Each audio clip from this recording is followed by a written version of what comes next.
সালাম আলাইকুম। কুমিল্লা রেস্কিউ টিমের তরফে সবাই আন্তরিক শুভেচ্ছা।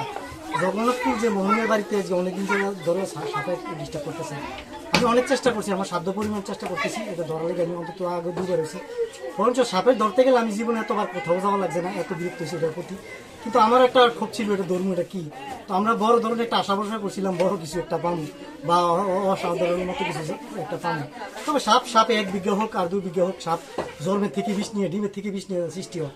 এবার 1 বিঘা হোক আর বড় হোক, কিন্তু বড় সাপের চেয়ে ছোট সাপের পাওয়ার সবচেয়ে বেশি। তার কারণ হচ্ছে এই বড় সাপে বিষ দেওয়ার সময় একটা অনুমাপ রাখতে পারে একটা মানুষ মারার জন্য কত মিলি বিষ দরকার, কিন্তু ছোট সাপে কোনো সময় মিলিয়ে রাখতে পারে না। একটা সাপের কামড় দেওয়ার মানে ছোট সাপে কামড় দেওয়ার মানে মৃত্যু। তো সতর্কতা বানিয়ে অনেক সাপে কামড়ায় যাতে মানুষ না মরে, সতর্কতা বানিয়ে দেয়। তারপরে এই সাপটা আমি এখানে আইসি, অনেক কষ্ট করছি, খোঁজাখুঁজি করছি, অনেক কেমিক্যাল ব্যবহার করছি, ইউজ করছি। করার সাথে সাথে আমি একটা সাপ উদ্ধার করছি, একটা রেটেক্সিস কালো দ্বারা যেটা বলো, এটা আমরা একটা সাপ, একটা পুরুষ একটা সাপটা ছোট, আমি একটা পুরুষ একটা সাপ উদ্ধার করছি।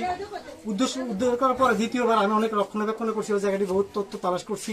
আর সাপে কোনো সিমটম আর সাপে কোনো লক্ষণ পাওয়া যায় না। যদি রোগের লক্ষণ না পাওয়া যায় তো চিকিৎসা মানে অবহুল, কোনো দরকার নেই। এ পর্যন্ত আমি কোনো সিমটম পাইছি না সাপের। এই জন্য আমি আমার সাধ্য পরিমাণ মতো আমি চেষ্টা করছি। চেষ্টা করার পরে আমি সমর্থক দিছি। এর মধ্যে যদি আর কোনো সমস্যা হয়, আশা করি আর ইনশাল্লাহ 1 বছর আর কোনো সমস্যা হবে না। আমার একটা বিশ্বাস আছে যে এখানে আর এর বেশি কোনো সমস্যা হতো না। আমি পদ্ম রাখছি। আসসালামু আলাইকুম।